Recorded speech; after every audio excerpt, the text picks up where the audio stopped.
Les afficheurs à filament à incandescence. B. Constitution des afficheurs LCD. Les afficheurs à cristaux liquides sont constitués d'une couche de cristal liquide comprise entre deux plaques de verre revêtues de matériaux conducteurs. L'alignement des molécules du cristal peut être changé par application d'une tension aux bornes de ces deux plaques. Ce changement d'alignement permet de visualiser des segments comparables à ceux d'un afficheur à LED, à ceci près qu'ils n'émettent aucune lumière. Le contact électrique avec le cristal liquide est réalisé au moyen d'un conducteur transparent. Comme l'apparition du signe dépend de l'alignement des molécules, la direction avec laquelle la lumière frappe le cristal est critique. Pour cette raison, on utilise des filtres polarisant la lumière qui sont fixés à l'avant et à l'arrière de l'afficheur afin de contrôler celle-ci. C. Principe de fonctionnement des afficheurs LCD. Il est basé sur le principe de la réflexion ou de la non-réflexion de la lumière à travers des filtres polarisants. La lumière est une onde électromagnétique de longueur comprise entre 400 et 750 nanomètres. Dans le cas le plus courant, les oscillations des champs électriques se font dans n'importe quelle direction. On appelle lumière naturelle.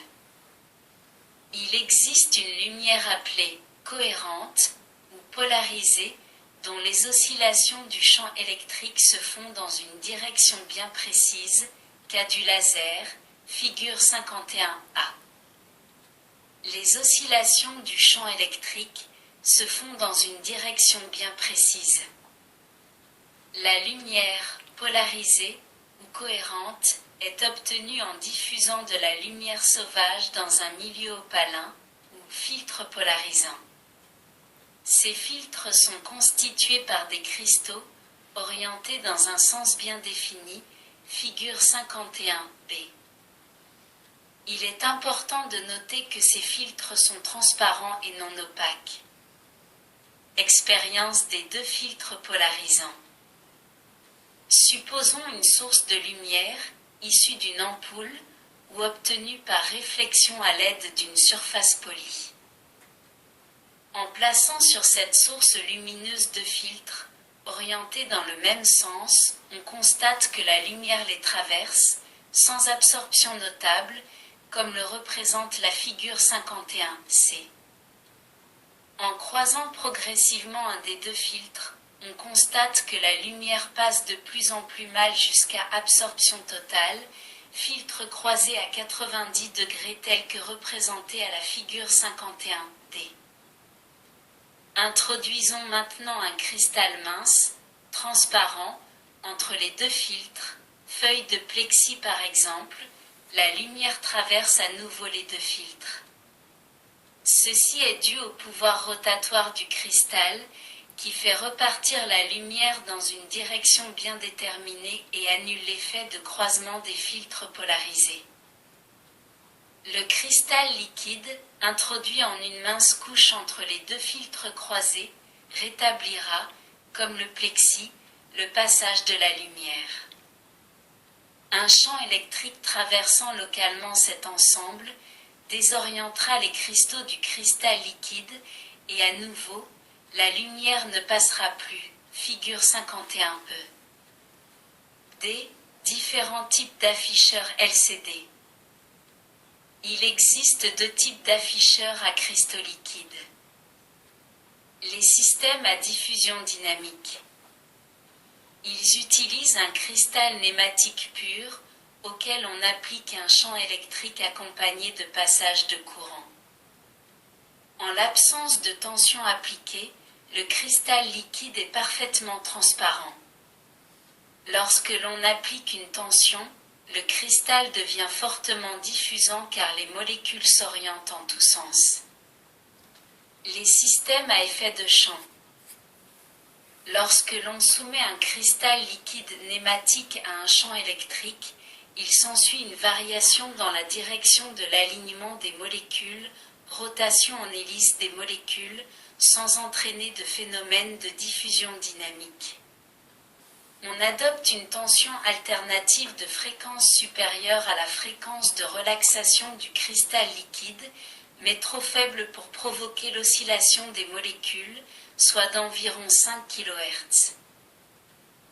Dans les systèmes à effet de champ, on utilise l'effet de nématique en hélice qui permet de faire varier la rotation de la lumière polarisée d'une façon continue de 0 à 90 degrés. On provoque ainsi un retard optique qui permet de décomposer la lumière blanche. On obtient ainsi du rouge, du jaune, du vert, contrairement aux systèmes à diffusion dynamique qui sont eux achromatiques, pas de couleur propre.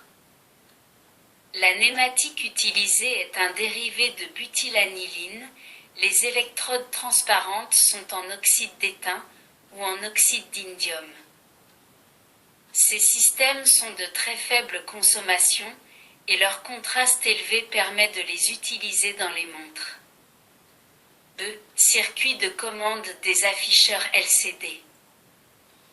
Pour les raisons vues précédemment, mais aussi pour éviter un dépôt par électrolyse qui pourrait endommager les afficheurs, ceux-ci sont commandés par un signal alternatif n'ayant pas de composante continue.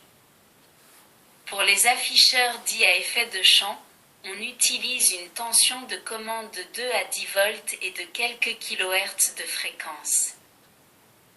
Pour les afficheurs à diffusion dynamique, on utilise une tension de commande entre 7 à 30 volts et 20 à 400 Hz. On commande les afficheurs à cristaux liquides au moyen de décodeurs spéciaux fournissant les tensions carrées appropriées. La figure 52 montre le raccordement d'un décodeur driver avec un afficheur LCD à effet de champ. La figure 53 représente la structure interne d'un décodeur driver pour afficheur LCD. Le décodeur est alimenté entre VSS et VDD, soit 5 à 15 volts. L'afficheur est quant à lui alimenté entre VDD et VEE, ce qui permet grâce au circuit adaptateur de niveau de disposer sur la sortie du décodeur d'un niveau d'amplitude 15 volts même si le niveau disponible sur les entrées BCD n'est que de 3 volts par exemple. L'entrée strobe, valide à 1, permet de transférer le code BCD, présent à l'entrée du circuit intégré, à l'entrée de l'adaptateur de niveau. L'entrée DF, Display Frequency, est alimentée par un signal carré de 5 volts d'amplitude et de fréquence entre 30 Hz et 200 Hz. Lorsqu'un code BCD est présent à l'entrée de l'adaptateur de niveau pour DF égale 0, la sortie du segment correspondante est haute. Si un signal carré est présent à l'entrée DF, la sortie correspondante du segment sélectionné est alimentée par un signal déphasé de 180 degrés par rapport à DF. Les sorties des segments non sélectionnés sont alimentées par un signal carré en phase avec DF, de telle sorte que seuls les segments sélectionnés voient apparaître une différence de potentiel à leur borne, tension entre sortie de la commande d'afficheur pour le segment choisi et DF. Le chronogramme de la figure 54 montre les différents signaux, tels qu'ils ont été décrits. F. Avantages des afficheurs à cristaux liquides et inconvénients.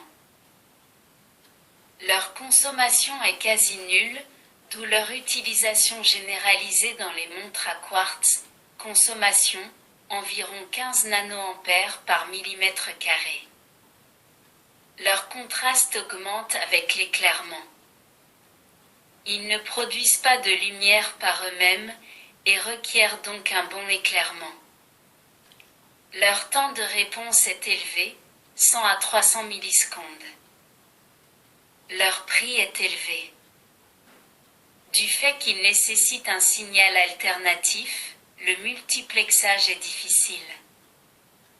2, 5. 3. Les afficheurs à filament à incandescence. Dans cette technologie, chaque segment est en fait un filament identique à celui d'une lampe à incandescence. L'avantage de ces afficheurs est leur grande luminosité et la possibilité avec un filtre d'obtenir n'importe quelle couleur. Leur principal inconvénient est leur consommation. La figure 55 montre le brochage et l'organisation interne d'un afficheur à filament, Minitron ainsi qu'un exemple de branchement, le décodeur 7447, n'étant représenté que par son synoptique. Le décodeur 7447 permet la commande directe d'afficheurs à filament, car ces sorties peuvent recevoir jusqu'à 40 mA, voire figure 37. La figure 55C représente les liaisons à effectuer pour commander le circuit. Nous pouvons voir que tous les filaments sont commandés entre 0 et 5 volts. Tous les 5 volts, broches 2, 5, 10, 12, 13, sont reliés ensemble. L'extrémité libre du filament est alors commandée par la sortie, correspondante à l'état bas du décodeur, faisant ainsi passer un courant à travers le filament. Il est recommandé pour ce genre d'afficheur d'alimenter les filaments par une source d'alimentation à courant constant indépendant de la charge, afin d'avoir une luminosité uniforme sur tous les segments de tous les afficheurs. 2, 5. 4. Les tubes fluorescents. La technologie employée rappelle celle des tubes à vide. Un filament chauffé, juste au-dessous de l'incandescence, fait office de cathode et assure ainsi l'émission d'électrons. Des segments métalliques disposés comme ceux des afficheurs, ces segments font office d'anode. Lorsqu'une anode est sélectionnée, les électrons émis par la cathode, filament, viennent bombarder les segments choisis. Le tube contenant un gaz dérivé du phosphore, il s'ensuit une émission de lumière bleue au voisinage des segments sélectionnés. Cette technique permet la réalisation de panneaux de 8 à 16 chiffres. Compte tenu de son faible coût, les Japonais utilisent cette technologie dans les calculatrices de bureau. 2, 5. 5. Les tubes cathodiques. Leur principe est celui du tube à vide. Les électrons émis par une cathode, chauffés par un filament de chauffage F, sont concentrés par une grille spéciale appelée Wonelt, ou commande, accélérée par une anode A et concentrée en un fin pinceau, puis déviée par des plaques de déviation ou déflecteurs, horizontales et verticales, puis projetée sur l'écran constitué par le fond du tube recouvert de phosphore. Le bombardement électronique de l'écran produit alors une lumière, ou spot, dont on peut faire varier la forme. Un tube cathodique est représenté figure 56A. Sa constitution interne est représentée figure 56B. Son principe de fonctionnement est illustré figure 56C. Certains tubes cathodiques possèdent 3 canons, permettant d'exciter des phosphores donnant une lumière rouge, verte ou bleue, afin de restituer la couleur.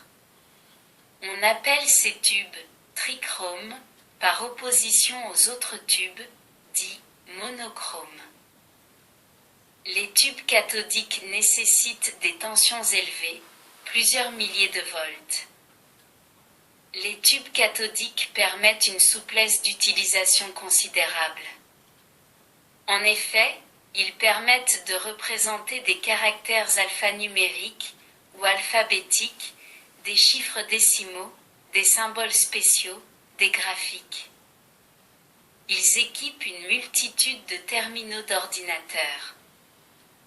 Toutefois, il est nécessaire de disposer d'un générateur de caractères afin de moduler le pinceau d'électrons émis par la cathode pour obtenir le signe désiré. La figure 57 donne le schéma synoptique de l'ensemble. 2, 5.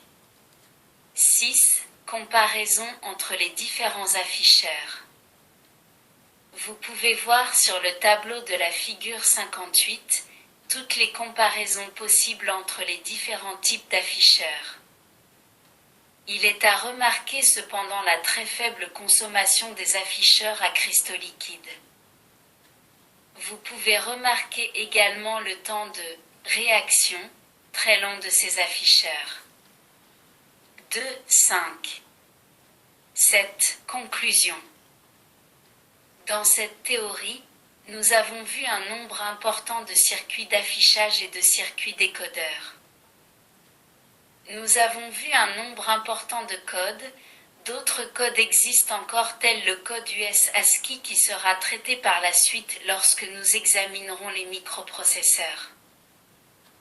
Dans la prochaine théorie, vous découvrirez les additionneurs, comparateurs ainsi que les multiplexeurs démultiplexeurs.